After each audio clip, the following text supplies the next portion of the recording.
Example, the sold-out film premiere in California a few weeks ago. We had, shockingly, all walks of life, from Christians from different denominations there. We even had atheists and agnostics, some pastors in the audience. I mean, film premiere brings in everybody.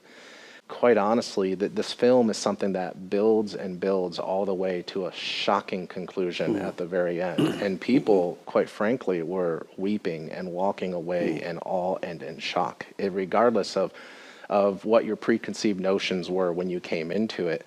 There were non-believers asking questions about the rapture for the first time in their life. For the first time ever, the rapture no longer sounds like something that's just that you can't believe. And welcome to the program. You've heard us talk about pretty new product here on this program now for a few months. And the producer of the new film, Before the Wrath, Brent Miller, introduced his film to actually my conference last September 21st. It has actually been in the making for almost 3 years. Brent Miller and I discussed the film 3-4 months ago here on air, so this is not a replay of that program. This is an update. Let me say also, by way of sort of update, as I'm adding a few comments here to set the stage for the next hour, and that is I have referred to Pastor Tom Hughes' article. He's pastor of 412 Church in San Jacinto, California. I actually ministered there in January. He wrote an article some years ago now. It kind of went viral. It probably was even as long as 5 years ago that he wrote it. The title,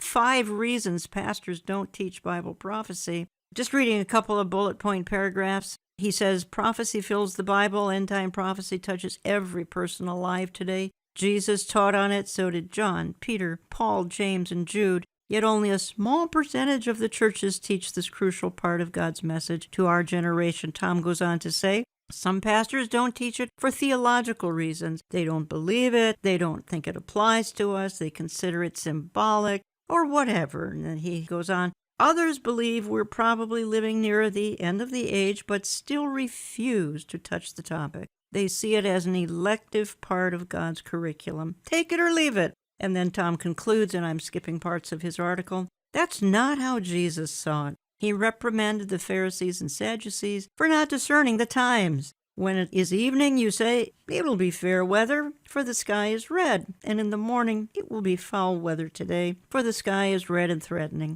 Hypocrites, you know how to discern the face of the sky, but you cannot discern the times or the signs of the times. And then Tom concludes, more than a quarter of the Bible, actually almost a third, really, is Bible prophecy, much of it yet to be fulfilled. How can we give congregations a well-rounded understanding of Scripture if we leave out such a vital part of it? So as I began to work with Brent Miller Jr., I would learn through his production, Before the Wrath, that 98% of our churches avoid some of the things we're going to talk about this particular hour. Tom Hughes went on for 5 points as to why churches are avoiding this. They don't understand it. 2, they fear offending. 3, they sense it will scare people. 4, people might not tithe if they think we're that close to the end. And 5, they fear that they could look like a sort of Looney Tune fringe, such as Harold Camping and all the damage he did back in the 90s and then again in more recent years.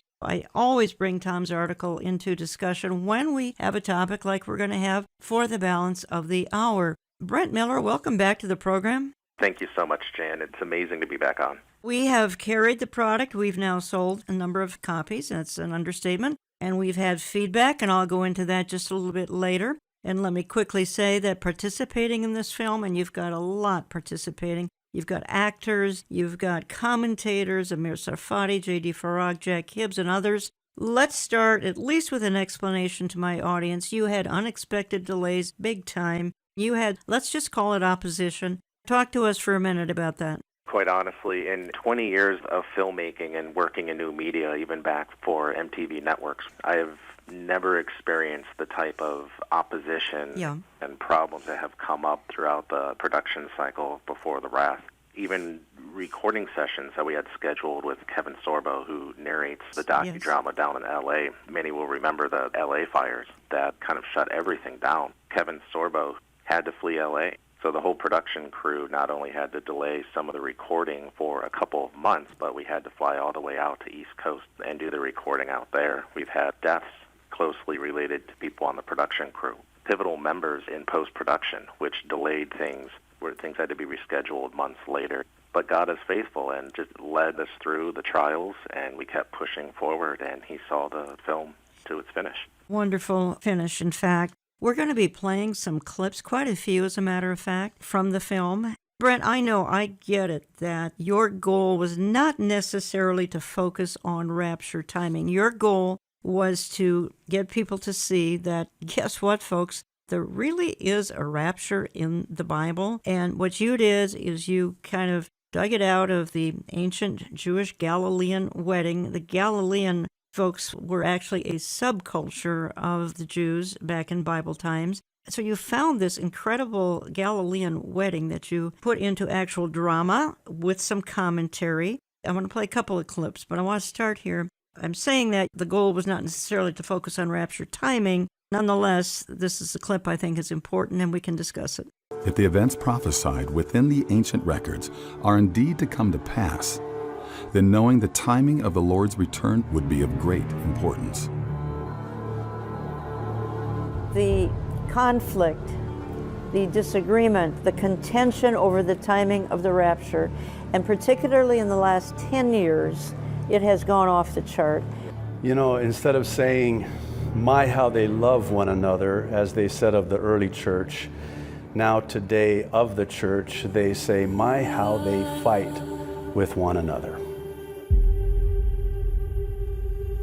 And recent findings from organizations such as Lifeway Research confirm that the infighting among Christians is deepening. In one of our surveys, we asked when they thought the rapture would occur. The largest group, 36%, believe that the rapture will occur pre-tribulation. But if that's the largest group, that means there's not a majority believing any one thing about the rapture. In addition to the 36% that believe the rapture will occur before the tribulation period begins, 4% of Christians believe it will happen in the middle. 18% believe the rapture will happen at the end.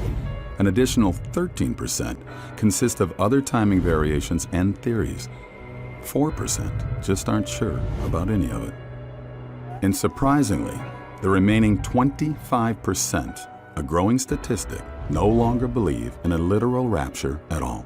Your point was not so much to discuss timing, though I'm so glad you brought out the contention because, look, I'm a victim of it, so I know how horrific it's gotten. Absolutely. The most terrifying thing that we learned while we were working with Lifeway Research on a lot of the trends occurring within the church today is just how many pastors and Christians within the body of Christ no longer believe in the rapture at all. And that statistic is exploding year after year. Even the data that we heard Kevin Sorbo talking about there, about the different percentages, that's shifting and getting worse. It's getting worse. Where there's more views about the end times and Christ's return. And the reason why I say the Messiah's return is because there is such biblical illiteracy in the church that most Christians today no longer know the difference between the rapture, the second coming, the day of the Lord, the tribulation. They have no idea. And again, that's because it kind of points back to what you just previously mentioned at the beginning of the show, is that up to 98% of churches are marginalizing prophecy. They're not talking about it at all. So it's no wonder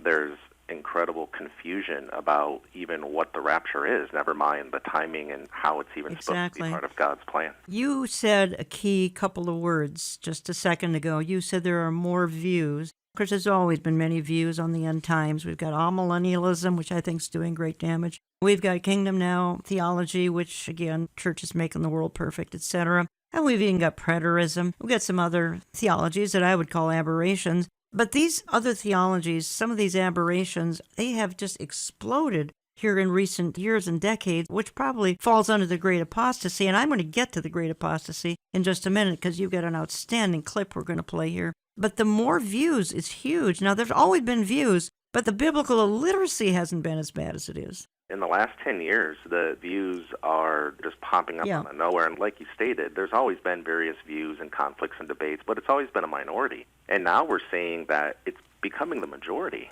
Only 36% of Christians, which I think a lot of people find shocking, believe in a pre-trib rapture. Yes. That's actually almost as many as those that don't even believe in the rapture. That don't even believe in one. That is correct. Just to clarify, we're not talking about everybody in the United States, the whole population. We're talking about the Christians in the United States. It's shocking. I'm glad you clarified that. You found this intriguing subculture, Galilee, and the wedding that the Jewish Galileans had. How did this even come about? Was this something you discovered? Not me personally. Because we specialize in eschatology research, we work with a lot of amazing pastors and researchers in the Middle East, archaeologists out there, and our film crews are filming in Israel and Turkey and the surrounding area quite often. What we discovered is that there were so many anthropologists, those studying first century cultures, and those digging up artifacts in the Galilean area, that it actually was brought to me by a couple of the researchers we work closely with, whom stated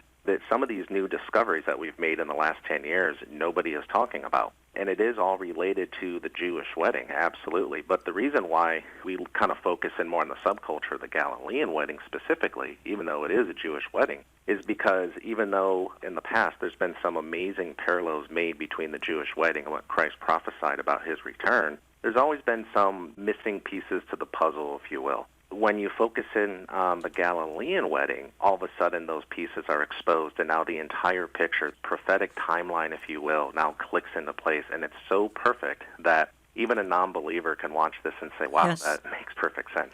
I'd like to play a clip and back up what Brent has just said. This sparked an ambitious research project, and fragments of new insight began to expose the forgotten ways of the ancient Galileans. You know that 2/3 of the gospel took place in a little strip of land by the Sea of Galilee. 2/3 of the gospel.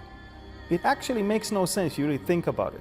Most of the Jews didn't live there, but yet 2/3 of the gospel took place right there. So you cannot ignore the culture and the people, the life and the habits of those days.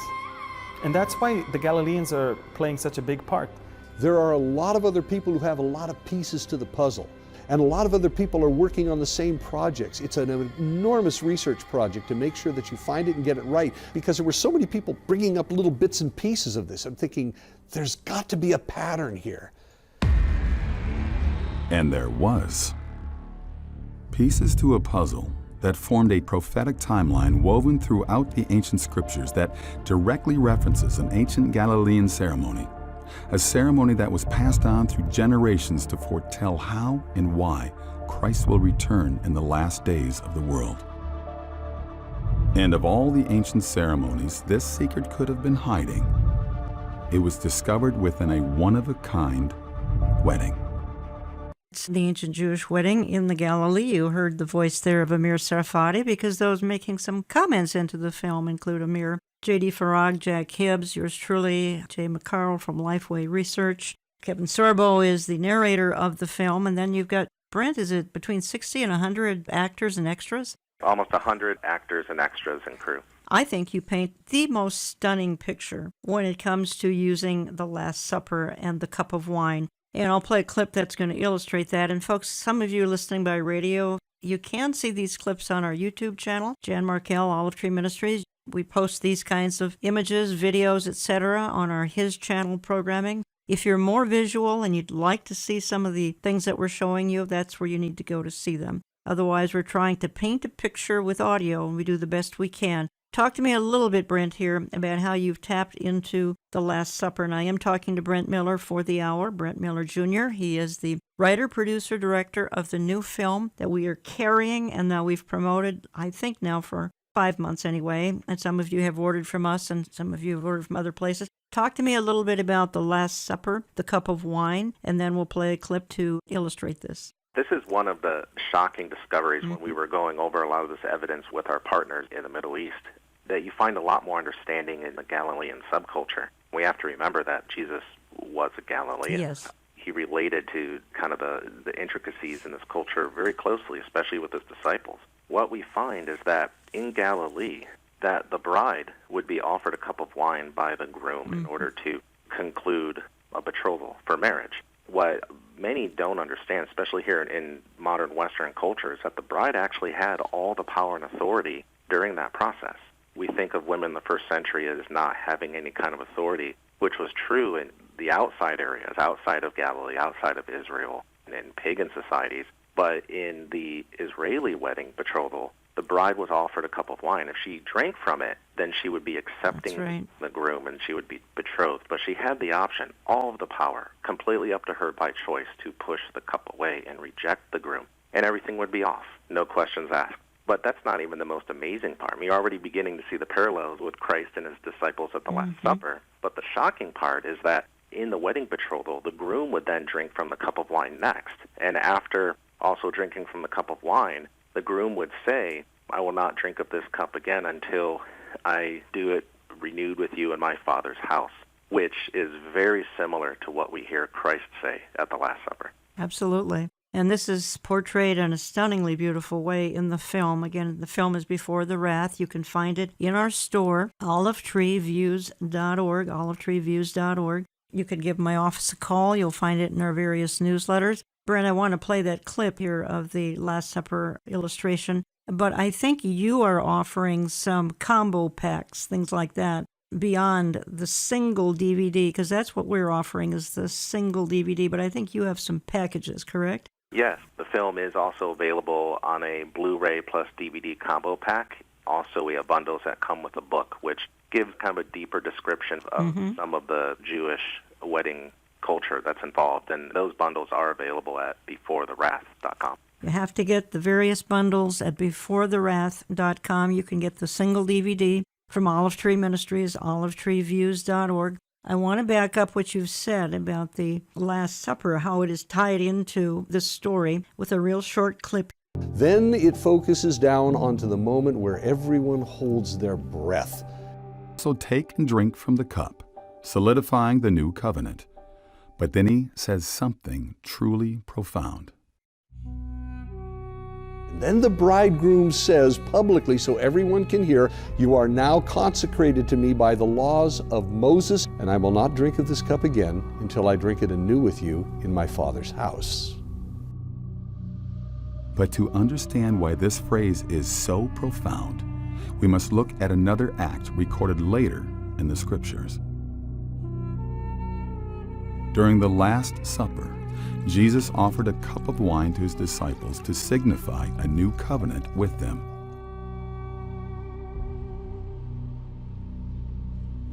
And after his disciples drank from the cup, Jesus then said something similar to what a Galilean would have heard from their own weddings.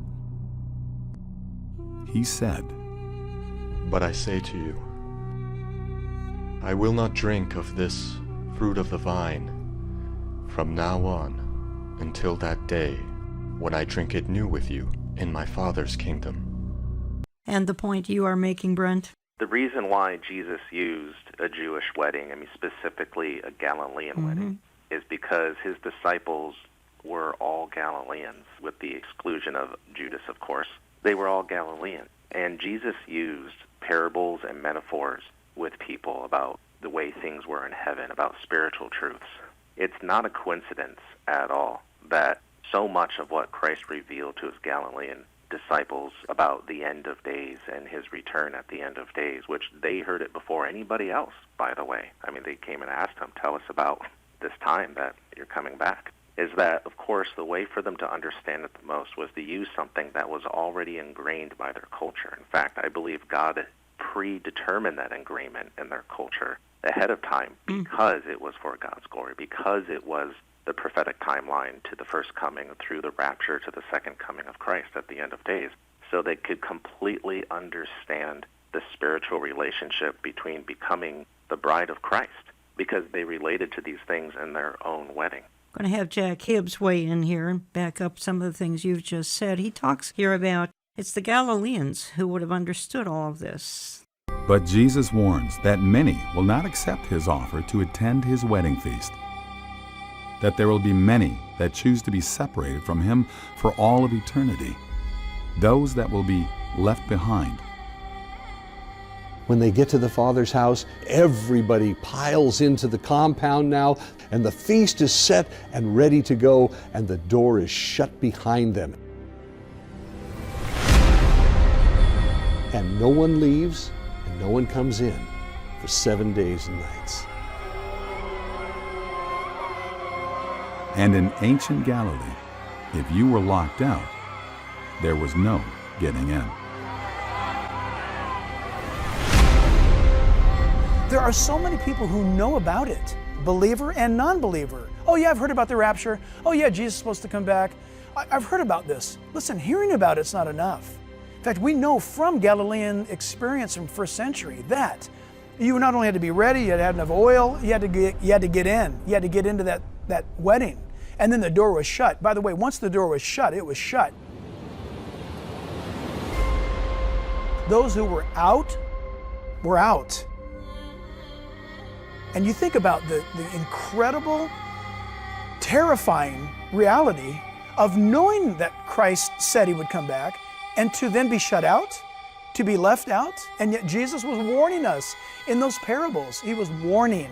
Brent Miller, I think this is sort of a left behind illustration, am I right? Yes, correct. Talk to me a little bit about it. This is amazing. I mean, the illustrations that are given, you got to see it to believe it, folks. We're trying our best here in our discussion, but you almost have to see it to believe it. This left behind scene is incredible. Yeah, it's one of the most powerful scenes. Yes, it is. It just opens up such a huge can of questions and topics for pastors in the church to discuss with their congregations. It kind of points to the understanding that Jesus' disciples, again, actually understood what it meant to be left behind. They understood the rapture, and that's kind of, we're touching on a topic that is heavily debated. That's the million-dollar question for all the Christians that say, well, I don't see the rapture in the Bible. And, of course, the go-to is looking at the word harpazo, to be snatched away, to be caught up when we meet Christ in the air. And for many, that's enough. But for others, they say, well, I don't know. Does it literally mean that? And it's debated and debated. When we look at what the disciples understood about Christ coming back for his church, about coming back for his bride, that's why they were offered the cup of wine at the Last Supper. They're becoming the bride of Christ. That's right. They're becoming the bride of Christ. Thank you for that clarification. That was needed, yes. That's why we are referred to as the bride of Christ. Yeah. There's a lot of literalness to it. And his disciples understood it. Everything was related to this wedding. And it's not just a boring wedding. There's a lot of terrifying elements in it. There's warning in it. When they were warned about being left behind, about missing his return, they actually understood this at a very deep level. And that's because their weddings had a lot of elements in there that we're only now really beginning to find the details to. And it's quite terrifying. It's a warning to the church. And that's number one. Their weddings would actually occur, and there's a lot more detail here, but I'll just paraphrase. Yeah, go ahead. They would actually occur in the middle of the night, and I'm sure we'll probably touch on this more in a little bit. When their wedding feast began, the doors were shut, and when they were shut, they were shut. If you weren't prepared or you missed the time to be in that wedding, you were literally locked out of that wedding. And many scholars believe that that wedding feast could have lasted 7 days and nights, which is very interesting when you think about the tribulation period. There's even references to those that did not make it into the wedding as having tearing of clothes and gnashing of teeth, and it was very traumatic for them because during that day and age, as J.D. Farag even mentions in the film, a wedding was one of the most important, amazing events that could occur in your life. It was a very big deal, and to miss it is tragic. Well, we're going to play that. When we come back, we've still got some more clips to play. We're going to try to play the trailer to the film. We're going to talk a little bit about apostasy in the church, and we kind of referenced that opening up. I want to dwell on it just a little bit more because, as a part of the apostasy of the last days, because the church has dropped this topic of the Lord's return. The King is coming, ho-hum, maybe don't come too soon because we want to enjoy our life. I think so. We'll talk about that and much more. I'm taking just a short time out. We'll come back. I'm going to continue with Brent Miller, Jr. You can learn more at beforethewrath.com, beforethewrath.com. You can find the product there or in our store, olivetreeviews.org, olivetreeviews.org. More in just a minute. We're told these things so that when we see them happen, we know that I am. We know that God is God. That's the point of prophecy. He doesn't just say, believe on blind faith. He gives us a reason for that faith. He goes, I'm proving to you that I am God because I'm telling you what's going to happen before it happens. We know you lead busy lives and can't always be by a radio. To catch the program at your leisure, do so on our YouTube channel under Jan Markell's Olive Tree Ministries, on his channel at hischannel.com, or on the oneplace.com podcasting site. We use their mobile app. If you download the app A new program will be delivered to your devices every Saturday morning. Here's Jan Markell to wrap up today's interview with Brent Miller Jr. of Ingenuity Films. If the events prophesied within the ancient records are indeed to come to pass, then knowing the timing of the Lord's return would be of great importance. The conflict, the disagreement, the contention over the timing of the rapture, and particularly in the last 10 years, it has gone off the chart. You know, instead of saying, my, how they love one another, as they said of the early church, now today of the church, they say, my, how they fight with one another.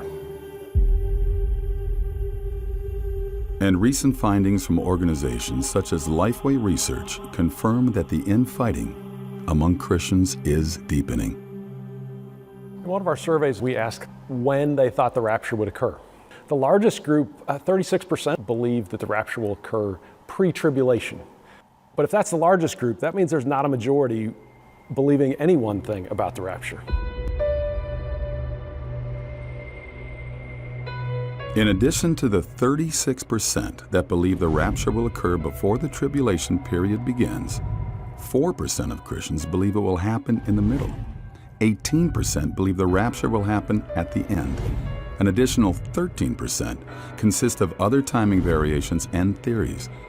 4% just aren't sure about any of it. And surprisingly, the remaining 25%, a growing statistic, no longer believe in a literal rapture at all. You heard me play that earlier. I played it a second time because it's that intense out there. That's all I can say. When you're a victim of it, I think you're a little more sensitive to some of the contention going on. Say, don't forget, folks, because I just need to get you to put it on your calendar, Understanding the Times 2020. We sure hope we're going to have it Saturday, Sunday, September 26th, 27th, just outside of Minneapolis. The tickets go on sale probably June 1st, $25. That includes a lunch. Some of the voices you're hearing in this presentation, Before the Wrath, are at my conference this fall. That would include Amir Sarfati, Jack Hibbs, of course, yours truly. Other speakers are going to be Joel Rosenberg, Michelle Bachman, Pastor Barry Stagner. So put it on your calendar for September 26th, 27th. I'll have more to say about that as we go further into spring, into the middle of summer. So what I'd like to do is I'd like to play the trailer to Before the Wrath. Again, this is about an 80-minute DVD film, professionally made with actors, with commentators. Kevin Sorbo is the narrator, and I'm just going to play the trailer. And again, if you'd like to see these videos, you do so on our YouTube channel. You do so on his channel, programming, hischannel.com. Let's just play the trailer to Before.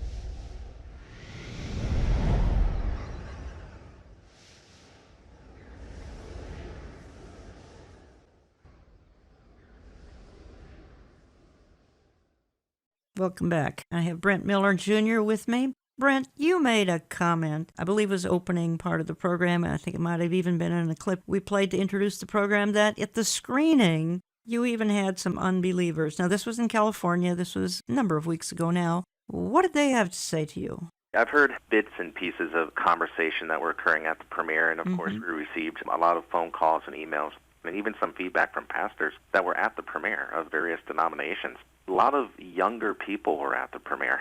Most of them are agnostic or even atheist. Of course, there's a couple hecklers in the audience that are there just to bash the film on their blogs. Surprisingly, the film presents the return of Christ in a way that a non-believer can absolutely understand. In fact, I would argue that it's the only film available that really does the best job of reaching a non-believer when it comes to topics like the rapture, understanding how they view the rapture and the Bible and prophecy through their perspective. For the first time ever, it actually made them stop and think about the return of the Messiah in a very rational way, and that's the key in their minds, a very rational way, that can it actually be plausible? Many of them, we heard, want to seek out a church. They want to look into this topic more, and it's setting them on a journey that I feel that those that are truly, sincerely seeking truth, the Lord will draw them to himself, as he promises. It's extremely effective in closing that gap between the division of believers trying to tell their loved ones that, look, Jesus is coming back, and they kind of mock and shrug it off and say, okay, well, where's the proof? This film is the proof. And it really is building that new route of communication that believers can use to talk to non-believers, talk to their children or a parent or what have you, and actually say, look, consider this. It's opening their eyes. Now, did you at the same time have some skeptical pastors? Or I can rephrase that. Have you heard from some skeptical pastors? Maybe by now they've watched the DVD. Have they given you some feedback? The film is still rolling out to retail, so I haven't heard directly from any skeptical pastors. But surprisingly, what we did hear about is a couple pastors in the audience that have previously marginalized prophecy in the church.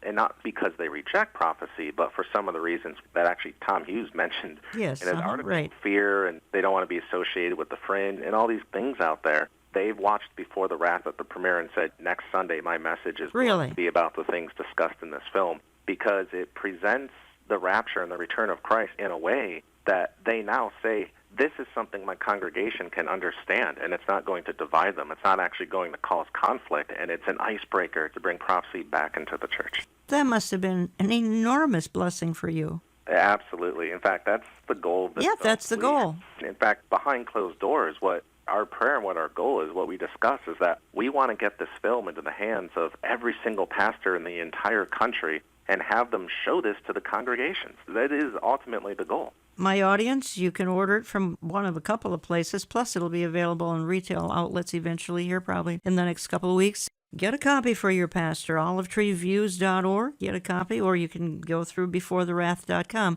Again, beforethewrath.com has variations, has a book involved and some bundles. Olive Tree is carrying the single DVD. We had to keep it simple. Reasons aren't important. We're carrying the single DVD, which is just a real blessing. I have the privilege of saying a few sentences in it. I think that Jack Hibbs and J.D. Farag, Amir Sarfati, and others who are speaking into it just did a fantastic job. I want to speak for a minute or two, Brent Miller, about the apostasy issue, and I referenced it earlier. I want to go back to it. We're going to hear J.D. Farag actually say, young people want nothing to do with the church, and he's going to tie it to the fact that the church has dropped such important issues that are going on today, not talking heavily in time related, because they've dropped this very theology that we're talking about, the ramifications of rapture, the second coming, the tribulation, the rise of the Antichrist. We're seeing a potential global pandemic breaking out as we speak. We don't know exactly where it's going. And by the way, I hope to have Gary Kaw with me next week on Understanding the Times Radio to talk about, is this virus outbreak, is this anything to do with global government? They have said for centuries they need a crisis. They're waiting for a crisis. The globalists are waiting for a crisis to install their global government. We know that happens during the tribulation, really not before, but are we now getting that much closer to the tribulation? And again, these are some of the very issues that the church has dropped, and that's the purpose of this hour. It's the purpose of the film that we're promoting. So let's play the clip, and then, Brent, let's you and I talk about it. The culmination of prophetic events make up almost 1/3 of the entire Bible. The findings that on any given day, only 2% of sermons contained anything prophetic means that churches are intentionally marginalizing the topic. I think that when you take 30% of the Bible and you ignore it, then your understanding of the other 70% is going to be flawed. The Bible cannot be dissected, and you cannot just choose what you want. As to why it is that Christians today are dismissive of the Lord's return, I would connect the dots with biblical illiteracy. And here's the thing, I'm sad to say that it's the fault of the pastor behind the pulpit. Churches are going to tell you, you know what? I want to live my full life. I want to see my children grow up. I want to see my I don't want to think about end of the world issues. And I think that is what so threw me, is that the fact that the King is coming, we have a glorious home prepared for us, we're going to go to that place eternally, became negative, became a downer. But the bigger problem is that you cannot remove prophecy from the Bible without also removing the return of Christ. I absolutely believe that the rapture is a fundamental belief in Christianity. Eschatology, Bible prophecy, is of paramount importance, nearly 1/3 of the Bible is prophecy. So you cannot have the whole counsel of God without also having the prophetic word of God. It's the gospel. The gospel is that Jesus came, he was crucified, buried, rose again on the third day, and is coming back again one day. If you take the return of Jesus Christ out of the gospel, you got the gospel out. But even worse yet, the unintended result of prophecy being systematically removed from churches and educational institutes is that the world is forgetting why prophecy exists in the first place. It's so that God can prove to the world that He is God. The point to all of this is that if you remove prophecy from the Bible, you remove the proof that the Bible is from a divine source. It would place the remaining scriptures of the Bible on par with other religious teachings in the world. With all things perceived as equal, the Bible would be seen as no more relevant or divine than any other so-called holy book. Oh, this is actually why it is that young people today want nothing to do with the church. That the number one reason that many today don't believe is because there's no evidence. You know what's interesting is Jesus said, I have told you what's going to happen before it happens, so when it happens, you will believe that I am. Right. There is so much evidence, and the problem is that many today do not believe because they do not see the evidence that is there. And only one thing could come from this: a falling away of those that believe Christ will return, and even in the validity of the Bible itself. A terrifying trend that has already begun. Brent Miller, a couple of things jumped out at me. Talk to me a little bit about it. One is Amir Sarfati saying there that if you're going to ignore 30% of the Bible, how you're handling the balance of the 70% may not be very effective. Right. I think it's something that pastors really do need to think about a lot more, is that prophecy makes up around 1/3 of the entire Bible. And as I like to say, and what's stated in the film, you can't remove prophecy from the Bible without also removing the return of Christ. But the return of our Lord is the conclusion to the gospel. It's the point. We're the bride of Christ. We're supposed to be prepared. We're supposed to be watching for the signs. I absolutely love this segment of the film because I believe for the first time it paints why removing prophecy from the church is so detrimental. It goes far beyond just not being prepared. It goes far beyond not seeing the signs of our times, which are all very important. Right. But it actually degrades the Bible, especially for non-believers who are not filled by the Spirit. They're not led by the Spirit. They don't have that spiritual discernment, so they can't understand how it's the Word of God. It removes the proof that God is God. It removes the proof that the Bible is of a divine source. So no wonder why most of the world, and by the way, 83% of the entire global population is non-Christian. So we're talking about the vast majority of the entire global population cannot see the divine nature in the Bible. What was also stated is that we're told these things so that when we see them happen, we know that I am. We know that God is God. That's the point of prophecy. He doesn't just say, believe on blind faith. He gives us a reason for that faith. He goes, I'm proving to you that I am God because I'm telling you what's going to happen before it happens.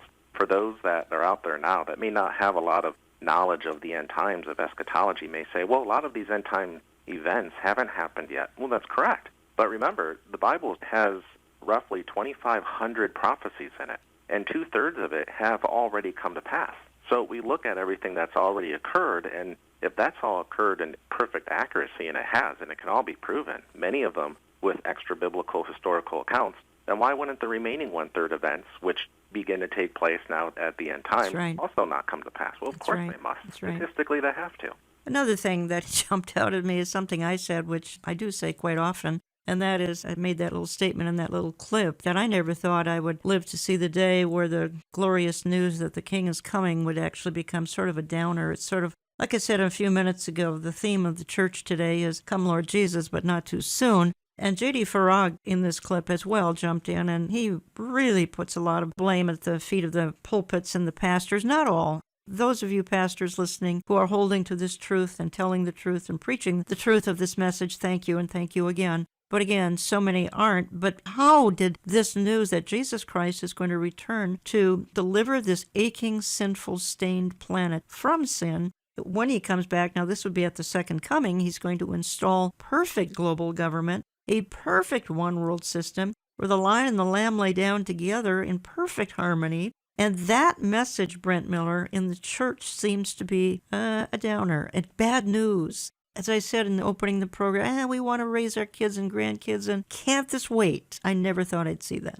It absolutely breaks my heart that is the state of the church today. In fact, a lot of that goes back to Bible prophecy. Pastors just are not seeing the connection between removing prophecy from the church and the deep damage it has. Let's face it, Satan does not want prophecy in the church. No, he does not. This film in the church. That's probably why we had 3 years of trial to stop or at least delay, but of course everything is in God's perfect timing. This apostasy that's occurring, I actually believe, as you stated, it's true. Christians are saying, Lord, return, but not too soon because of A, B, and C. I want to see my kids grow up, etc. And honestly, if I can be so bold, I would say that honestly it's unbelief. I believe most so-called Christians in the church today, they have a desire to believe and follow, but they're likely not actually brought to faith. They're not sincere in their following of Christ. They have unbelief in their minds and their hearts. And the reason why I kind of back up that bold statement is because even in the film, we have some disturbing trend data from Lifeway Research. Yes. And that's 7 out of 10 Americans call themselves Christians.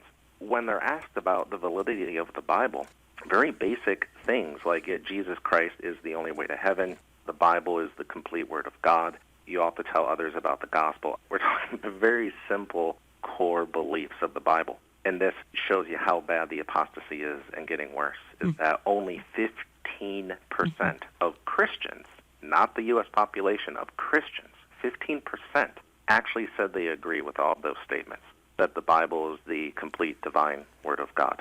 There's something very seriously wrong in the church today. It is the great falling away, sad to say. I mean, it was predicted, and it's talked about frequently in the Bible, the last days church. I want to play one more clip, and that has to do with the 10 bridesmaids. And then when we come back from the clip, Brent, we need to talk about it. Jesus, returning as a thief in the night to those unprepared in the last days, appears self-explanatory. And for years, theologians interpreted the meaning at face value. But you see, in ancient Galilee, we know that only the father of the groom knew the day and the hour that the wedding would take place. But what researchers have now discovered is that the hour would be in the middle of the night.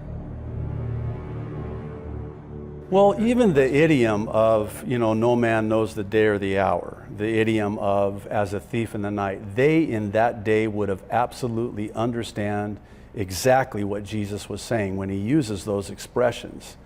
They knew it was literally going to be as a thief in the night, and it would be in the night, which again was why they had to have oil in their lamps and their lamps lit, so that it would not be as a thief. They were ready.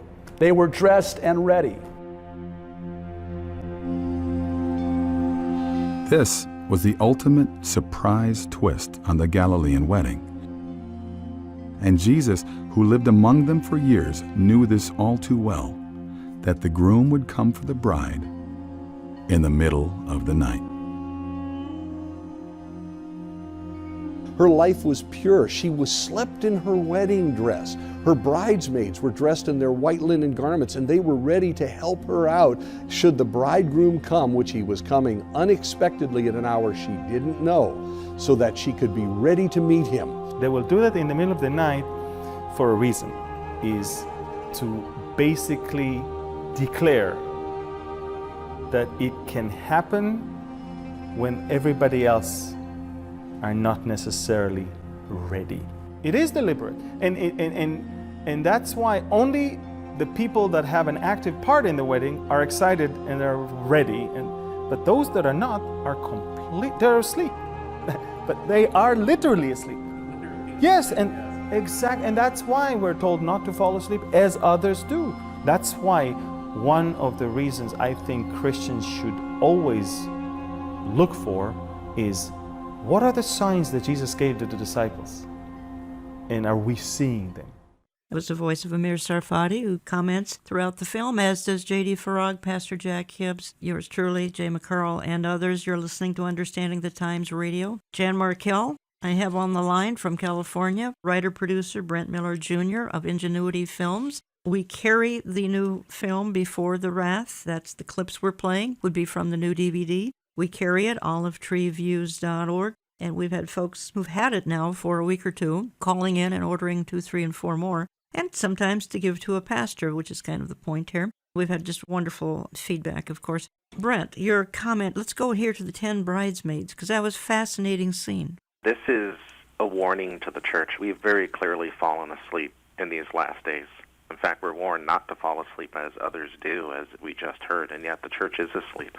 The unfortunate result of much of why that's happening is because prophecy is being marginalized in the church. That's why I previously mentioned I believe that it's a problem of unbelief within the church, that we're seeing this apostasy because most so-called Christians don't even agree with core biblical teaching anymore. That shouldn't be possible. That's not a Christian. The reason being is because they may have a hope to believe, but no pastor has given them an actual reason to believe. And prophecy is one of those things that really does prove that the Bible is divine, it is of God, and Christ is the Messiah. Even Christ who came, they claim fulfilled from various scholars, from over 250 prophecies fulfilled with the first coming of Christ. That's a very big deal, but these things aren't being taught in the church, and so, of course, we're seeing this kind of apostasy. The Lord warned that these things were going to happen in these last days, and so the parable of the 10 bridesmaids, which has incredible parallels with the Jewish wedding, because they're at night, they have oil. Why do you need oil? Why do you need lit lamps? Well, because it's at night. Because in the Galilean wedding, the groom would come for the bride in the middle of the night. It was a surprise wedding. That's shocking to scholars. Yeah, that is. Now all of a sudden, you look at Jesus' disciples, put yourself in their shoes, and now all of a sudden the idea of no one knows the day or the hour that Christ comes as a thief in the night, it all makes sense now, perfect sense, and they related to it. But then that warning, that terrifying warning for the church of the 10 bridesmaids, because these bridesmaids had oil, which is symbolic of the Holy Spirit. They were dressed, they were ready, they were aware that the Lord was coming back. As I would say, most, if not the whole church, is aware and has heard that Christ is coming back, and yet they're not prepared. They run out of oil, they miss it. It is a warning to us that the bride needs to wake up. The church has to be ready, and that's why it is so crucial for this film to get into the hands of the pastors out there now. Brent, we've got a minute or two left. If you want to wrap it up any way you'd like, then I'm going to go out with some comments that I hope are appropriate as we close. For those that are scratching their head and saying, well, does it really prove that this image of the Jewish wedding, that there is a rapture, that Christ is coming back? How much evidence can there really be? Is this just an analogy that may sound great for a sermon, but is it really biblically found? And yes, it is. In fact, just like how researchers have given a name to the plan of God's redemption throughout the Old Testament through the New Testament, they refer to it as the scarlet thread of redemption. This film reveals very early on what we determined in production is almost, you could call it the white thread of the bride, because it really does parallel the scarlet thread all throughout the entire scriptures. In fact, even in the Old Testament, when Israel would turn away from God, it referred to them as committing adultery. It's very interesting when you begin looking at God's perspective of us here on earth, what happens when we sin, what happens when we serve other gods. You see the terminologies even going back to the Old Testament of being related to a bride. Of course, when Christ came and he's teaching his disciples and us about his return and what it all means at a spiritual level, of course, it is related to a wedding. There is no doubt about it. Learn a lot more at Brent's website, beforethewrath.com. Find a lot more products related to the DVD there. Again, we carry the single DVD, Before the Wrath, in our store, olivetreeviews.org. You can call my office. We put it in our various newsletters, print and e-newsletter. If you'd like to sign up for those on our website, olivetreeviews.org, you'll find this product advertised there. Again, we began advertising it in about September, October, because that's when we wanted to get folks enthused about the message contained therein, and that's about the time the production ran into the snags that we talked about earlier on in the program, which I think was just plain satanic interference, because the message is so important that gets to the church and to the pastors. Brent, thank you for all you do. Thank you for hanging in there in spite of things during this ordeal. We appreciate it so much. Thank you so much. This has been a blessing. Let me go out of the program, just a couple of words here, because I see that the nations of the world, they seem to be moving as though, well, almost a hidden hand is moving them into the right positions on sort of a global chessboard. And what an amazing thing to see it happening right before our eyes. It builds faith. It draws our attention Godward. And it is a fantastic evangelism tool, as is what we've been talking about today. And I think the church is headed into the home stretch of her history, and I base that not on emotions or wishful thinking. I base that on what I see happening daily. Man can live for a week or two without food. We can live only days without water, but our spirits are crushed within hours without hope. Well, we have the good news of the ultimate hope, the blessed hope, Titus 2:13, his glorious appearing. Pastors, please don't remain silent. Share the good news out there. The King is coming. It may even be today. I want to thank you for listening, and we'll talk to you again next week.